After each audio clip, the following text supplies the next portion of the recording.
Всем привет, с вами Евгеньевич, вы на канале Red Army Airsoft, и это последний в этом году выпуск новостей из мира страйкбола. Помимо новостей, мы в этом выпуске немного порассуждаем на тему страйкбольных игр и подведем немного итогов.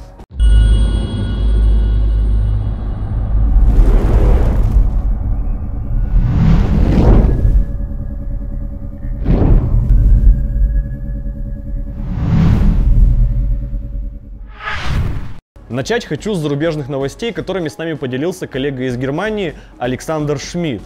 Дело в том, что какое-то время назад в Германии начали вносить правки в закон об оружии, в результате чего пострадало страйкбольное сообщество. Согласно новому закону, который уже принят и вступит в силу примерно к лету, привода, у которых есть автоматический огонь, а это по сути все привода в Германии с энергией выстрела менее 0,5 джоулей, становятся нелегальными и должны быть или уничтожены, или переделаны таким образом, чтобы исключить возможность вести автоматический огонь. Какой-либо альтернативы для приводов, которые уже есть на руках у пользователей, предложено не было. Помимо этого, привода должны быть проверены соответствующей организацией. По результатам проверки на каждый привод должна быть нанесена специальная маркировка. Процедура, разумеется, не бесплатная и связана с некоторыми проволочками. Кроме того, в Германии на законодательном уровне запрещено лицам до 18 лет использовать страйкбольное оружие. То есть игрокам до 18 тупо не с чем легально играть в страйкбол. Отдельные игроки, конечно, пытались написать петицию с требованием не ущемлять их права, но она не была рассмотрена. Петиция хоть и набрала необходимые 50 тысяч подписей, но подали ее слишком поздно. А какой-то организации, которая бы могла представлять интересы страйкбольного сообщества перед государством, в Германии просто нет. Согласитесь, на фоне всего этого у нас в России со страйкболом все очень даже хорошо. Российским игрокам доступно самое разнообразное страйкбольное оружие с дульной энергией до 3 джоулей, что позволяет на играх стрелять на максимально возможные для Airsoft пневматики дистанции. Мы можем пользоваться самой разнообразной пиротехникой, в том числе на вышибном заряде, что во многих других странах просто на уровне фантастики. Наше с вами хобби официально признано видом спорта, благодаря чему оно совершенно по-другому смотрится в глазах государства. Более того, в России страйкбол официально поддерживает Министерство обороны, выделяя для игры полигоны, военную технику и другие ресурсы. И скорее всего, именно у нас в России проходят лучшие в мире игры. Кстати, сейчас идет последняя неделя этапа номинирования в международном голосовании Airsoft Player Choice Awards, и вы все еще можете предложить российских производителей, медиаресурсы и игры. Кто знает, может в этом году наших голосов хватит, и именно российская игра будет признана лучшей в мире. Ссылка на голосование в описании.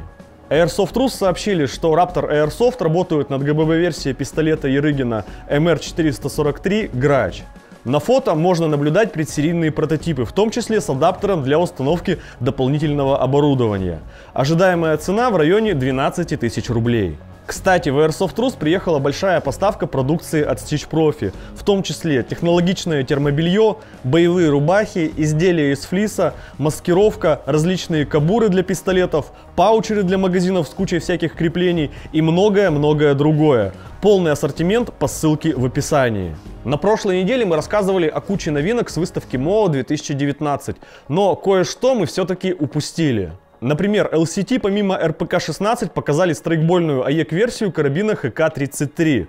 Как и у G3, корпус выполнен из стали, внутри гирбокс третьей версии. Магазины подходят свои уникальные. Многие ждали, что LCT в 2020 году выпустят свою версию MP5 с остальной штампованной ствольной коробкой. Но LCT решили пойти своим путем. Судя по каталогу, они планируют выпустить страйкбольную АЕК-версию компактной штурмовой винтовки под калибр 5,56 мм ХК-53А3. Насколько мы понимаем, до сих пор пока еще никто не пытался сделать страйкбольную версию этой штурмовой винтовки. Еще в своем каталоге на 2020 год LCT засветили обновленные гирбоксы 2 и 3 версии для всех своих приводов. Из заметных изменений можно отметить предустановленный электронный ключ. В VFC показали новый АЕК-пулемет FN МК-48. К сожалению, кроме нескольких фотографий от коллег из японского издания Hyper Duraku, каких-то подробностей про новинку у меня пока нет. Помимо пулемета, VFC показали ГББР-версию бельгийской автоматической ДМР-винтовки FN МК-20 в песочной расцветке. Тоже пока без подробностей. Буквально неделю назад Ars Arma показали новую софтшелл-куртку Thor. По своим свойствам новинка повторяет пятый слой из американского комплекта ПКУ с небольшими изменениями. Крой куртки позволяет носить ее в том числе поверх бронежилета или разгрузочной системы. Капюшон рассчитан для использования со шлемом. Куртка выполнена из оригинальной американской ткани с пропиткой от влаги. Состав 98% нейлон и 2% лайкра. Фурнитура Nexus, молнии UKK Aquaguard, вес куртки всего 500 грамм. В настоящее время Thor доступна в оригинальных расцветках Multicam, AOR 1 и AOR 2. Ценник 8950 рублей. Strikeart начали производство своей версии ручного гранатомета Pinal. Корпус новинки выполнен из картонного тубуса, внутри установлен выстрел аналогичный Vogue Tюльпан. Заявленная дальность до 70 метров. Официального релиза пока еще не было, поэтому про цену пока тоже ничего не известно. Коллеги из японского издания Гипердураку поделились более подробными фото ГБВ-версии пистолет-пулемета PP-2000 от Modify. Теперь можно лучше рассмотреть качество изготовления новинки. Лично мне кажется, что внешне она сделана даже лучше, чем оригинал. А еще Modify официально начали принимать предзаказы. Отгрузка запланирована уже на апрель 2020 года. Розничный ценник $300. В магазине Airsoft Sports большая новогодняя распродажа. В честь Нового года действует 10% скидка на всю продукцию, а на некоторые отдельные товары скидка может быть еще больше. Например, прямо сейчас можно купить SV98 от Raptor за 28 тысяч рублей, стальной АКМ от LCT за 16,5 тысяч рублей или даже пулемет ПКП Bullpup от Raptor за 55 тысяч рублей. Компания Ares анонсировала новую линейку шаров белого цвета повышенного качества. Линейка включает в себя как стандартные, так и биоразлагаемые шары.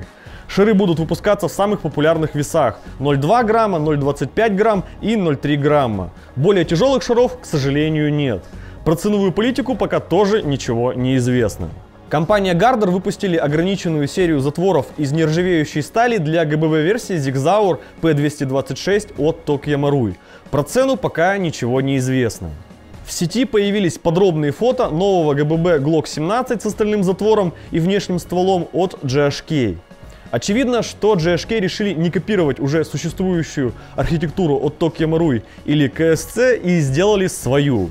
Как минимум в глаза бросается отсутствие привычного механизма курка. Некоторые азиатские магазины говорят, что прием предзаказов на новый Glock начнется уже на этой неделе. Ценник пока не называют. Раз уж это последний выпуск в этом году, я решил подвести немного итогов и рассказать, что мы успели сделать в 2019 году. За этот год в нашей группе ВКонтакте и новостном телеграм-канале мы сделали более 400 новостных публикаций про новинки в индустрии страйкбола. То есть это публикации с хэштегом RRA News. За 2019 год только для канала Red Army Airsoft мы сняли более 70 видео, из которых более 30 видео это выпуски новостей страйкбола и более 20 это большие обзоры на новые продукты. Еще 15 больших обзоров на новинки мы сняли для канала Airsoft Rus. Часто это были первые обзоры на новинки на русском языке, а в некоторых случаях вообще первые в мире обзоры на продукты. В 2019 году мы побывали на двух больших выставках. Это StrikeCon, который проходил в начале февраля в Москве, и самая крупная в мире выставка на тему оружия, снаряжения и страйкбола, и WA, которая проходила в Германии. С выставки мы привезли большое количество материалов, которые и легли в основу наших выпусков.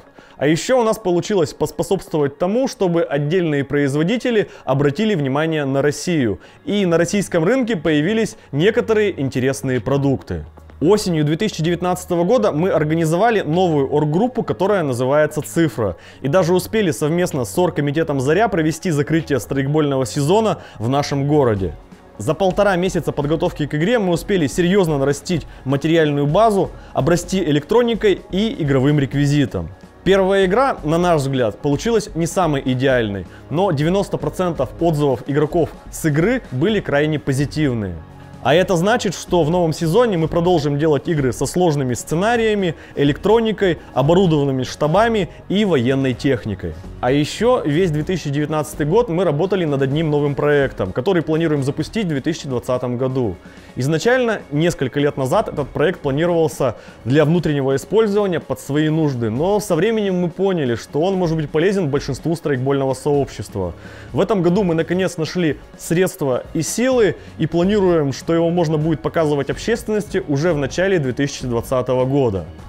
Напоследок хочу поздравить вас с наступающим Новым годом, пожелать вам меньше сидеть за компьютером и больше выбираться на страйкбольные игры.